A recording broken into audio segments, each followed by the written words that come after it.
আমি আজকে আপনাদের সামনে ঘোষণা দিতে চাই যে আমরা আমাদের কথা রেখেছি, এই প্রজ্ঞাপন জারি হয়েছে। এখন আমি আপনাদের কাছে সেই প্রজ্ঞাপনটা উপস্থাপন করব। গণপ্রজাতন্ত্রী বাংলাদেশ সরকার, জনপ্রশাসন মন্ত্রণালয়, বিধি 1 শাখা।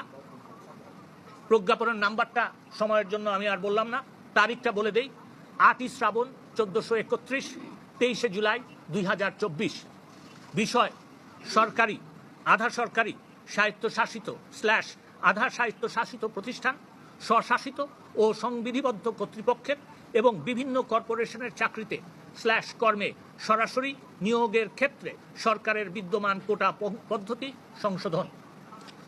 সরকার এই মর্মে আদেশ জারি করিতেছে যে, সমতার নীতি ও অনগ্রসর জনগোষ্ঠীর প্রজাতন্ত্রের কর্মে প্রতিনিধিত্ব লাভ নিশ্চিতকরণের লক্ষ্যে সরকারের বিভিন্ন প্রতিষ্ঠানে, অর্থাৎ সরকারি, আধা সরকারি, স্বায়ত্তশাসিত / আধা স্বায়ত্তশাসিত প্রতিষ্ঠান, স্বশাসিত ও সংবিধিবদ্ধ কর্তৃপক্ষের এবং বিভিন্ন কর্পোরেশনের চাকরিতে / কর্মে সরাসরি নিয়োগের ক্ষেত্রে সকল গ্রেডে নিম্নরূপভাবে কোটা নির্ধারণ করা হইল। ক. মেধাভিত্তিক 93%। খ. মুক্তিযোদ্ধা, শহীদ মুক্তিযোদ্ধা ও বীরাঙ্গনাদের সন্তানদের জন্য 5%। গ. ক্ষুদ্র নৃগোষ্ঠী 1% এবং ঘ. শারীরিক প্রতিবন্ধী ও তৃতীয় লিঙ্গের জন্য 1%। 2. নির্ধারিত কোটায় যোগ্য প্রার্থী পাওয়া না গেলে সংশ্লিষ্ট কোটার শূন্য পদসমূহ সাধারণ মেধা তালিকা হইতে পূরণ করা হইবে।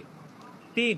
গণপ্রজাতন্ত্রী বাংলাদেশ সরকারের জনপ্রশাসন মন্ত্রণালয়ের বিধি 1 শাখার বিগত 4 অক্টোবর 2018 তারিখের পরিপত্র নম্বর এত সহ পূর্বে জারিকৃত ও এ সংক্রান্ত সকল পরিপত্র / প্রজ্ঞাপন / আদেশ / নির্দেশ / অনুশাসন রহিত করা হইল। তার মানে হচ্ছে যে কোটা বাতিল করার যে পরিপত্রটা 2018 সালে দেওয়া হয়েছিল সেটাও বাতিল করা হল। 4. এই আদেশ অবিলম্বে কার্যকর হইবে। এই আপনাদের কাছে কপি পৌঁছে যাবে। কপি দিয়ে দিয়েছো? দিয়ে দাও।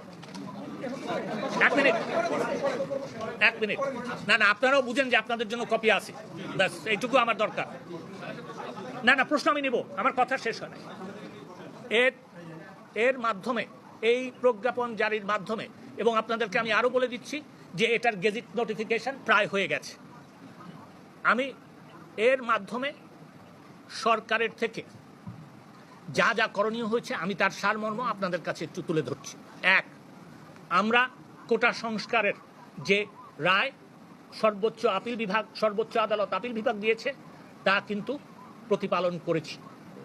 আমরা এই একটা কথা ছিল যে আগের যে সহিংসতা হয়েছে তার জন্য একটা বিচার বিভাগীয় তদন্তের কথা, সেখানে আমরা বিচার বিভাগীয় তদন্তের জন্য 1 সদস্য বিশিষ্ট একটা কমিটি করে দিয়েছি। তিনি কাজ করা শুরু করেছেন। আমি কিছুক্ষণ আগে যে পত্রিকায় দেখেছি যে অবস্থা একটু হলে, শান্ত হলেই তিনি স্পটগুলি ঘুরে দেখবেন।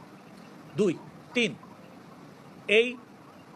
এই যে সহিংসতা হয়েছে এতে সাধারণ ছাত্রছাত্রী যারা আহত হয়েছেন তাদের চিকিৎসার ব্যাপারে সরকার দেখভাল করবে।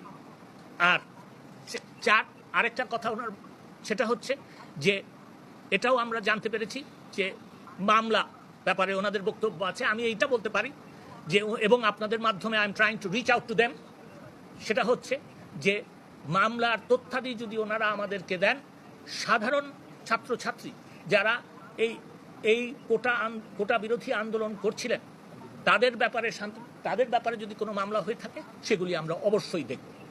আর আরেকটা শেষ কথা যেটা বলতে চাই সেটা হচ্ছে আমরা, হ্যাঁ, এটা তোমার কথাতে চলে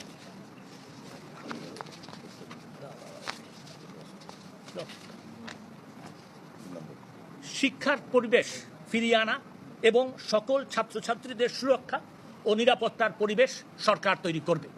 এই আমার বক্তব্য ছিল। আমার বক্তব্য আপনারা ধৈর্য ধরে শুনেছেন, সেই জন্য ধন্যবাদ।